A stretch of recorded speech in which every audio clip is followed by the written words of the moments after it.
Well, here we are at Easter, and I know that for Christians, particularly, Easter has a deep meaning, and for the Jewish community, it's also Passover, which has their significant meaning. But what does it mean for most people in the modern world? Well, Easter, in the traditional sense, was a time of celebration of the coming of spring in the northern hemisphere. It was a time of giving eggs, which represented fertility, and that was adopted by the Christian sort of religion, co-opted. And today we have chocolate Easter eggs, which is not really going to the fundamentals of what Easter is meant to be, but Easter eggs are good, and so hot cross buns. But let's see what we can really get out of it at a deeper level. So it's really a time of dying, a time of letting go of the old so that the new can be born again. And they say you can't become born again lest you die.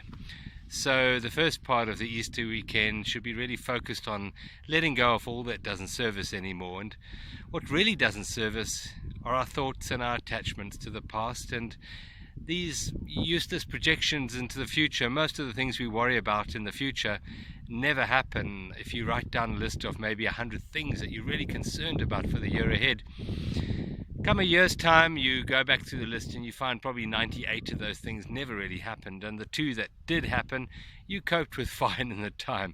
But the worry really is stressful, and it robs us of the joy of being. So what can we do about that? Well, let go of our thoughts, let go of our attachments to the past and the future. And how do we do that? Well, yesterday I shared the steering wheel exercise, and that's very, very helpful of pulling our mind out of the past and future. And the real first step is to realize that it's not the circumstances of your life that make you miserable or unhappy or depressed or angry. It's actually your thoughts about the situation. And once you recognize that the dysfunction is in your thoughts, you are then empowered to change your thoughts, to change your mind, and to start working on a different way of being. And so we have created a world that really looks too much into the past and projects itself into the future, and ignores the only gift that there is and the wonderful time which we have to live life, which is called the present moment. So as we move into Easter, let us make the present moment more important than our story about yesterday or our thoughts about tomorrow. And then towards the latter end of the Easter weekend with Easter Monday, it's really a time of resurrection, of rebirth. And that is really the rebirth of your new consciousness, your new awareness. Having let go of your thoughts and your attachments to past and your projections of the future, you're then reborn into the sacred presence, your sacred essence, which is just this moment. And the more you align yourself with the sacred essence of just this moment, the more you're empowered to live your life in the fullness of life, aligned with the creative energy, which is life. Life is only ever now. Your body is only ever alive now, and you can only actually experience anything in your life now, in this present moment.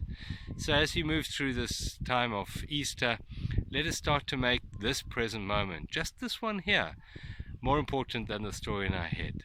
We can always cope with what happens to us in the present moment. It's just the past and the future that really worry the hell out of us. Let go of yesterday. Tomorrow hasn't come. Let's live just this moment. Have a wonderful Easter. Bless you all.